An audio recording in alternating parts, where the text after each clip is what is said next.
ప్రేక్షకుడు కంటెంట్ ఉంటే మంచి కంటెంట్ ఉన్న సినిమాలని ఆదరిస్తాడని చెప్పి ఎప్పుడూ నిరూపితమైంది.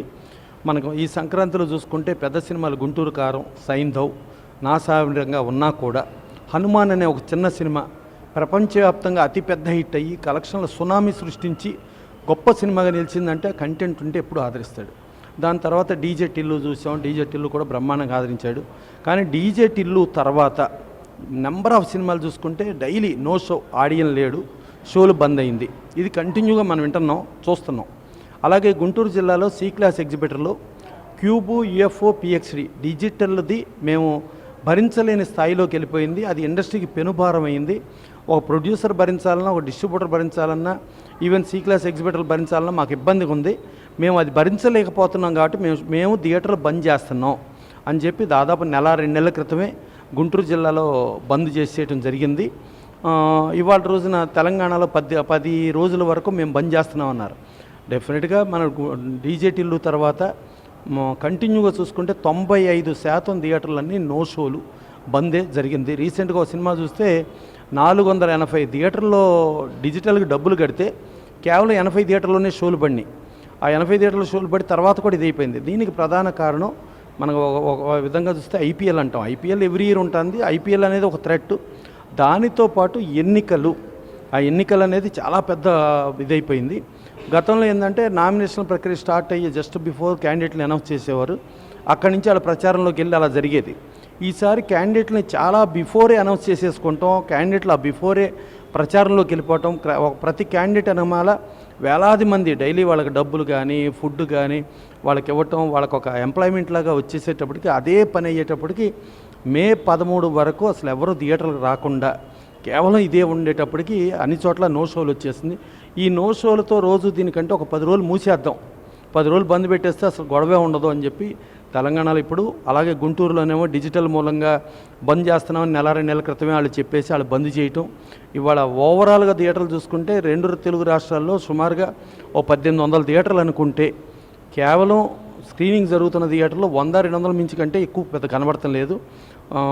సరైన ఒక కంటెంట్ సినిమా ఇప్పుడు మామూలుగా చూసుకుంటే మే 9 కల్కి రిలీజ్ అనౌన్స్ చేశారు. అది మే 9 అనుకుని ముందు ఏప్రిల్లో ఎన్నికలు అయిపోతే మేలో రిలీజ్ చేద్దాం అనుకున్నారు. అనుకోకుండా మే 13 ఎన్నికలు అనగానే ఇప్పుడు కల్కి జూన్కు మార్చుకోవడం జరిగింది. ఎందుకంటే ఈ ఎన్నికల ఫేవరు, ఎన్నికలు ఇదే ఉంటుంది కాబట్టి ఎవరు థియేటర్లకు రారు, థియేటర్లకు ఆడియన్స్ రారు కాబట్టి మనం పోస్ట్పోన్ చేసుకుందాం అనుకుని నెంబర్ ఆఫ్ సినిమాస్ పోస్ట్పోన్ అయినాయి. అది పెద్ద సినిమా అవ్వచ్చు, చిన్న సినిమా అవ్వచ్చు. చిన్న సినిమాకి ఇనీషియల్ బ్రీతింగ్ కావాలి. అంటే అది ఇనీషియల్గా ప్రేక్షకుడు లోపలికి రాగలిగేటట్టుగా ఉంటే, లోపలికి వచ్చిన ఆడియన్స్ సినిమా బాగుంటే ఆదరిస్తాడు, సూపర్ హిట్ చేస్తాడు. అనే దగ్గర మనకి ఎగ్జాంపుల్ హనుమాను, డీజే టిల్లు ఉన్నాయి. ఎంతో భారీ బడ్జెట్ సినిమా, భారీ అయినా కూడా కంటెంట్ లేకపోతే ఆడదనే దగ్గర ఎన్నో సినిమాలు మనకు ఉన్నాయి ఉదాహరణ. సో అలాంటి పరిస్థితుల్లో ఇవాళ కేవలం ఈ ఎన్నికల మూలంగానే ఈ ప్రాబ్లం వచ్చింది. ఈ ఎన్నికలు అయిపోయి ఆల్రెడీ 13కి అయిపోయింది. రేపు జూన్ 4 కౌంటింగ్ కూడా అయిపోయి అది అయిన తర్వాత డెఫినెట్గా మళ్ళా పునర్వైభవం వస్తుంది. కల్కితో తెలుగు సినిమా స్టామినా ఇంకొకసారి ఇంత ఉందా అని నిరూపించే స్థాయిలో డెఫినెట్గా కల్కి ఉండి అక్కడి నుంచి వచ్చే సినిమాలు పుష్ప కానీ, దేవర కానీ నెంబర్ ఆఫ్ సినిమాలు వస్తున్నాయి. Plus at the same time throughout India కూడా ఎన్నికలు ఉండేటప్పటికి హిందీ సినిమాల రిలీజ్ కూడా అయిపోయినాయి. అలాగే ఇంగ్లీషు పెద్ద సినిమాల సైడ్ కూడా పెద్ద ఇది లేకపోయింది. దీని మూలంగా థియేటర్లలో మూసుకునే పరిస్థితి వచ్చింది. థియేటర్ల మూతలో హెచ్డి కరెంట్, అంటే వాడినా వాడకపోయినా కంపల్సరీ మీరు ఇంత కట్టాలి అని చెప్పి థియేటర్లకు ఒక పెనుభారంగా ఉంది. అది 2 ప్రభుత్వాలకే చెప్తున్నాము.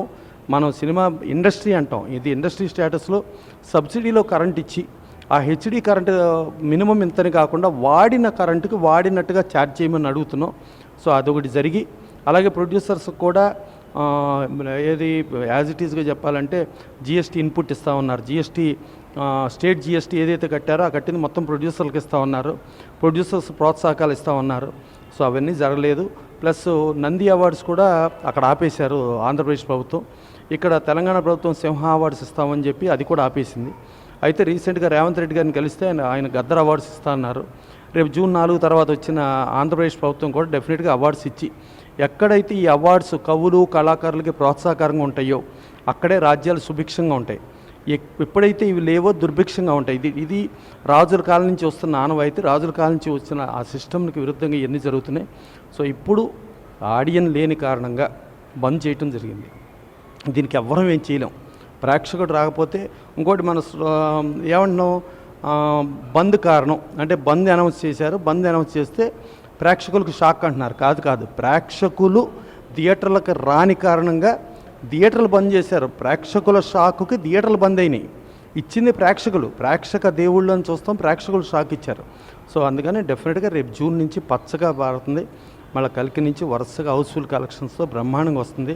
పరిశ్రమ సైడ్ కూడా మనం కూడా కొన్ని జాగ్రత్తలు తీసుకోవాలి. నైజాంలో సాలార్ సినిమా ఆడిన షేర్లు ఇప్పుడు దాకా ఇవ్వాల. హనుమాన్ థియేటర్ సినిమా వేస్తామని చెప్పి అగ్రిమెంట్లో సంతకాలు పెట్టి సినిమాలు వేయలే. ఇలాంటివి కూడా ప్రకృతి పంచిపోతాలు చూస్తూ ఉంటే డెఫినెట్గా మన సక్రమంగా మన వేలో మనం కరెక్ట్గా నడవాలి. అలాగే ప్రతి ఒక్కళ్ళు కరెక్ట్గా ఉంటే పరిశ్రమ పచ్చగా ఉంటుంది. ఇప్పుడు వచ్చిన ఈ సమస్య తాత్కాలికమైన సమస్య కానీ భవిష్యత్తులో పరిష్కరించబడతాయి. దీనికి పరిశ్రమ సైడ్ కానీ ఈవెన్ గవర్నమెంట్ సైడ్ కానీ ప్రోత్సాహకాలు అవన్నీ ఇచ్చి జూన్ నుంచి మళ్ళా పచ్చగా నిత్య కళ్యాణం పచ్చతోరణంలాగా సినిమా ఇండస్ట్రీ ఉంటూ థియేటర్లో హౌస్ఫుల్ కలెక్షన్లతో నో షో బదులు హౌస్ఫుల్, నో టికెట్స్ అనే బోర్డులు చూడాలని మనస్ఫూర్తిగా కోరుకుంటూ థ్యాంక్ యూ.